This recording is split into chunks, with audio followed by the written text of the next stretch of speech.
Hello friends, beauty's bake and cook চ্যানেলে আপনাদের সবাইকে স্বাগত জানাই। আজকে একটা চকলেট ফ্লেভারের খুব সুন্দর একটা কেক আমি ডেকোরেশন করব। কেকটা গিফটের জন্য একদম উপযুক্ত।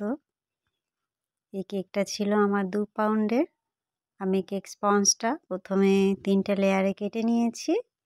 এইটা আমি প্রথম লেয়ারের উপরে চকলেট ক্রিম স্প্রেড করে দিচ্ছি।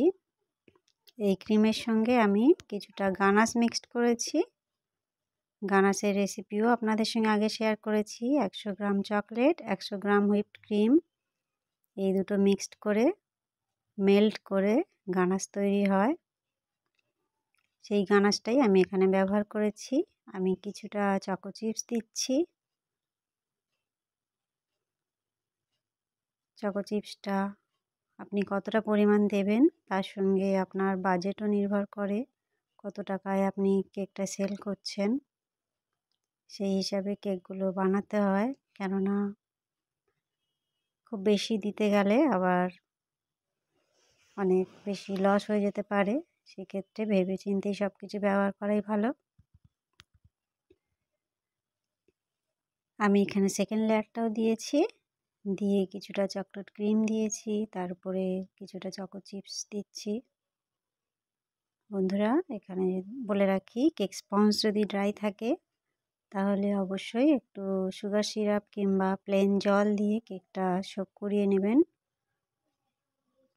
সেক্ষেত্রে কেকের ময়েশ্চারটা বজায় থাকবে, কেকটা ড্রাই হয়ে যাবে না, আপনার কেকের ফিনিশিংও ভালো হবে।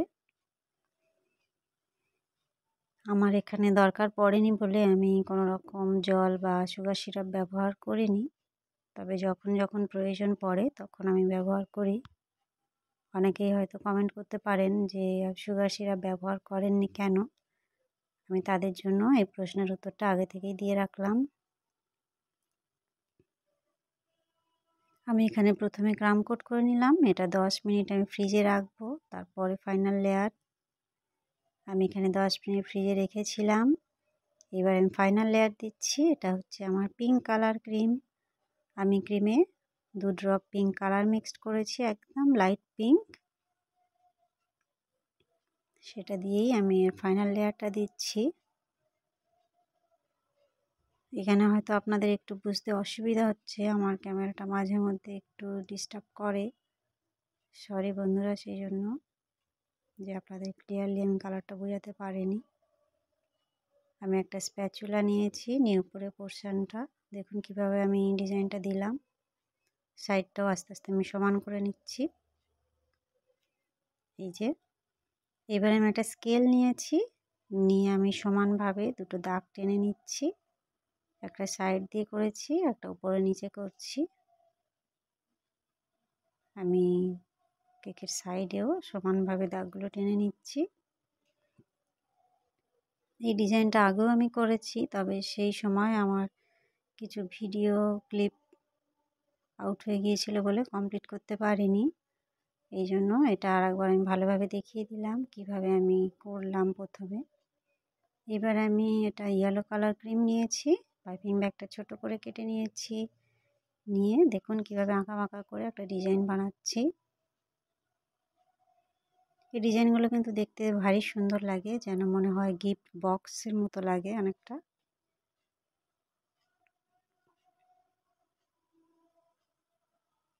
আপনারাও একবার ট্রাই করে দেখতে পারেন ডিজাইনটা।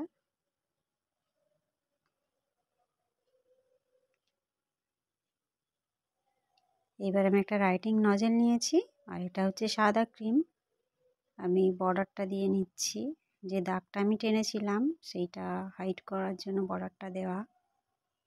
বর্ডারটার জন্য কিন্তু যে ডিজাইনটা আমি মাঝখানে করেছি সেটা আরও সুন্দর লাগছে।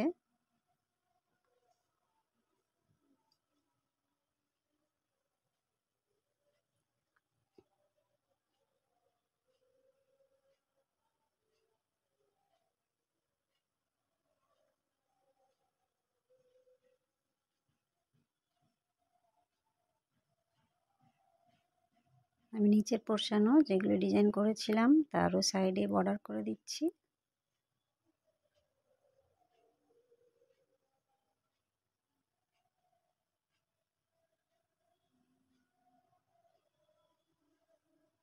এবার আমি একদম নিচে একটা বর্ডার করে নিচ্ছি একই নজেল দিয়ে। এটা রাইটিং নজেল। এটা দিয়ে বর্ডার দিলে কিন্তু দারুণ সুন্দর দেখতে লাগে, যেন মনে হয় পার্ল বসানো আছে। এটা আপনারা সিম্পল পাইপিং ব্যাগ কেটেও বানাতে পারেন। ছোট্ট করে কেটে নেবেন, তাহলে এই ডিজাইনটা ওখান থেকেও চলে আসবে। অনেকের কাছে হয়তো রাইটিং নজেল নেই, তাদের জন্য এটা বলে দিলাম। এখানে আমি R11 নজেল নিয়েছি, আর এটা হচ্ছে হোয়াইট কালার ক্রিম। আমি একে একে গোলাপ বানিয়ে নিচ্ছি। আমি সবসময় এই নজেলটা ব্যবহার করে এই গোলাপগুলো বানাই, কারণ আমার ভীষণ ভালো লাগে এই গোলাপগুলো দেখতে। আরও বিভিন্ন ধরনের গোলাপ নজেল রয়েছে, কিন্তু সবথেকে সুন্দর এই নজেলটা দিয়েই হয় ডিজাইনটা। যে জায়গাটায় আমি গোলাপটা রাখবো সেখানে একটু ক্রিম দিয়ে নিয়েছি, যাতে গোলাপটা একটু উঁচু হয়ে থাকে আর আপনার রাখতেও সুবিধা হবে। এই জন্য প্রত্যেকবারে চেষ্টা করবেন যখন ফুলটা রাখবেন একটু ক্রিম দিয়ে নিয়ে তার উপরে বসাতে।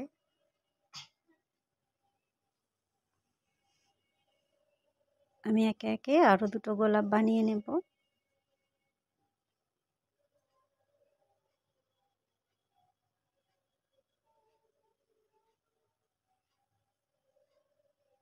আবারও কিছুটা ক্রিম দিয়ে নিয়েছি, নিয়ে সেখানটা আমি গোলাপটা বসিয়ে দিচ্ছি।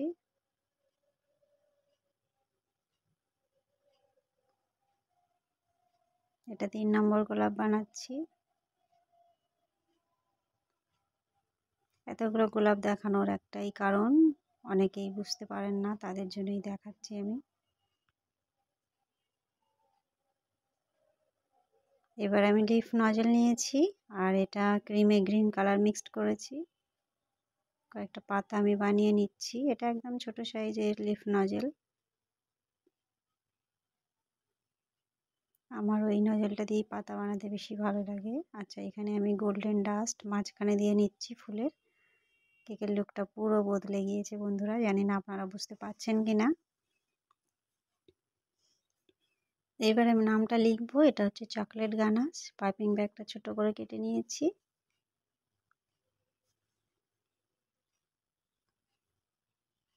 কেকটা আমার কমপ্লিট। কেমন লাগছে দেখুন।